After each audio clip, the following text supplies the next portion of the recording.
हम सिकुड़ रहे हैं, शायद आपको समझ में नहीं आ रहा है। हम खत्म हो रहे हैं, आपको समझ में नहीं आ रहा है। और क्यों नहीं समझ में आ रहा है? वो एक स्वभाव है। मेढक बैठा रहे, उसके ऊपर एक खौलता पानी डाल दीजिए तो मेढक उछल के भाग जाएगा। लेकिन मेढक को एक बड़े से पतीले में नॉर्मल पानी में रख के उसको गैस के ऊपर रख दीजिए और गैस को सिम कर दीजिए, जिससे वो धीरे धीरे गर्म हो। तो 95 डिग्री तक मेढक आनंद लेगा गर्म पानी का, और थोड़ी देर के बाद 100 हो जाएगा, वो फिर कूदने लायक, उछल के भागने लायक बचेगा ही नहीं।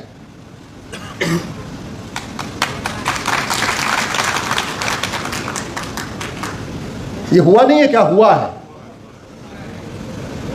मैं तो बंगाल गया हूं, देख के आया हूं क्या हो रहा है वहां, हिंदुओं की हालत क्या क्या हो रहा है वहां पे। शायद आप कल्पना नहीं, आप सुरक्षित राज्य में हैं, सुरक्षित यहां पे अच्छा शासन आपको मिला है पिछले 25-30 सालों से, इसलिए आप लोग सुरक्षित महसूस कर रहे हैं। लेकिन ऐसा है नहीं, पूरा पूरा देश ऐसा नहीं है। अरे आप खुद सोचिए ना कि होली दिवाली खेलने के लिए पुलिस लगाना पड़ रहा है, भारत के त्योहार मनाने के लिए पुलिस लगाना पड़ रहा है। यह गर्व की बात नहीं है, यह चिंता करने की बात है। और जो वो सोच थी पाक नापाक की, वो कम हो रही है, बढ़ रही है? जोर से बोलिए जरा। मुगलों ने 500 साल के शासन में 1000 मदरसे खुलवाए थे। भारत में 75 साल में संविधान लागू होने के बाद 3 लाख मदरसे खुल गए। और मदरसों में क्या पढ़ाया जाता है बताऊं, या आपको पता है? पता है। अंग्रेजों ने 200 साल के शासन में 1000 मिशनरी कॉलेज खोले थे, एक मिशनरी स्कूल खोले थे। पिछले 75 साल में 3 लाख के आसपास स्कूल खुल गए। तो खतरा बढ़ रहा है कि घट रहा है? पहले 7 लाख गुरुकुल थे, अब 70,000 से कम हो गए। पहले 1000 मदरसे थे, अब 3 लाख हो गए। तो खतरा बढ़ रहा है कि घट रहा है? जब मैंने इंजीनियरिंग छोड़ा तो भगवान की कृपा से मुझे जेठमलानी जी से परिचय हो गया मेरा। 1 आध साल काम करने के बाद एक दिन मैंने उनसे ऐसे पूछा, जब थोड़ा क्लोज हो गए, इतनी हिम्मत होने लगी कि हाँ कुछ भी पूछ ले। मैंने कहा सर कब पता चला कि आपको भागना पड़ेगा? तो वो तो अलग तरीके से, उन्होंने सवाल का जवाब भी सवाल से ही दिया। बोले तुम्हें अगर 24 घंटे पहले पता चल जाए कि कल भागना है तो क्या क्या करोगे? मैंने कहा सर सारा जमीन उमीन का सौदा तय कर दूंगा, घर का सौदा तय कर दूंगा, जितने गोल्ड वोल्ड हैं सब इकट्ठा कर लूंगा, मैक्सिमम चीजों को जो बिक जाएगा, नहीं तो एडवांस लेके करा के लेके भागूंगा। बोले बेटा 10 रुपए लेके भागा था, पैजामा और बनियान पहन के।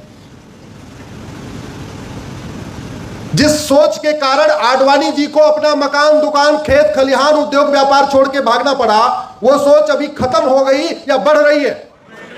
जिस सोच के कारण इंद्र कुमार गुजराल साहब को, मनमोहन सिंह जी को अपना मकान, दुकान, खेत खलिहान छोड़ के भागना पड़ा, वो सोच खत्म हो गई या बढ़ रही है? जिस सोच के कारण यश चोपड़ा, प्रेम चोपड़ा, ऋतिक रोशन के दादा रोशन साहब को, गुलजार को, देवानंद को, राज कपूर को, पृथ्वीराज कपूर को, इन सबको अपना मकान, दुकान, खेत खलिहान छोड़ के भागना पड़ा, वो सोच बढ़ रही है कि घट रही है? जिस सोच के कारण मिल्खा सिंह को, लाला अमरनाथ को अपना सब कुछ छोड़ के भागना पड़ा, वो सोच बढ़ रही है कि घट रही है? अगर वो सोच बढ़ रही है, वो स्कूल बढ़ रहे हैं, नफरत सिखाने वाले स्कूल बढ़ रहे हैं, तो खतरा बढ़ रहा है कि घट रहा है? इसलिए मैं कहता हूं अब मजहब के आधार पे बने सारे नियम कानून खत्म करिए, मजहब के आधार पे बने सारे बोर्ड और ट्रिब्यूनल खत्म करिए, मजहब के आधार पे सारे स्कूल, कॉलेज, यूनिवर्सिटी बंद करिए। मजहब के आधार पर अगर कुछ भी चला, अगर ये मजहब के आधार पे लोन चलता रहा, मजहब के आधार पे वजीफा चलता रहा, मजहब के आधार पे आयोग चलता रहा, मजहब के आधार पे मंत्रालय चलता रहा, तो अभी 75 साल पहले तो एक विभाजन हुआ था, अब की बार 3 विभाजन होगा 25 साल के बाद। और उस पर चर्चा होनी चाहिए।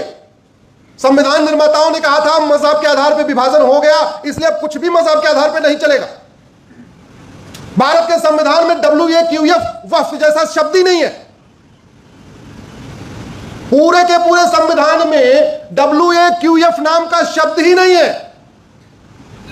पूरे के पूरे भारत के संविधान में मजहब के आधार पे मंत्रालय होना चाहिए, मजहब के आधार पे माइनॉरिटी कमीशन होना चाहिए, मजहब के आधार पे स्कूल कॉलेज चलना चाहिए।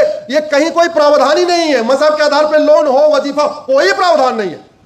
मैं इस पे खुली चर्चा करने के लिए तैयार हूं। कोई मुझे संविधान में दिखाए जहां लिखा है कि माइनॉरिटी कमीशन होना चाहिए, माइनॉरिटी अफेयर मिनिस्ट्री होनी चाहिए, वक्फ बोर्ड होना चाहिए, वक्फ ट्रिब्यूनल होना चाहिए, दिखाए मुझे कहीं। बल्कि इसका उल्टा है, उल्टा है। संविधान कहता है मजहब के आधार पर तो कुछ खर्च ही नहीं करना। समाधान क्या है? समाधान यह है, अच्छा पूरे भारत के संविधान में माइनॉरिटी भी डिफाइन नहीं है। अल्पसंख्यक कौन होगा कहीं लिखा ही नहीं है। भारत के पूरे कानून में, किसी कानून में माइनॉरिटी, 6000 कानून चल रहे हैं, किसी कानून में माइनॉरिटी डिफाइन नहीं। लेकिन इस मजहब का जहर घोलने के लिए कांग्रेस ने 1992 में कानून बनाया, माइनॉरिटी कमीशन एक्ट। लेकिन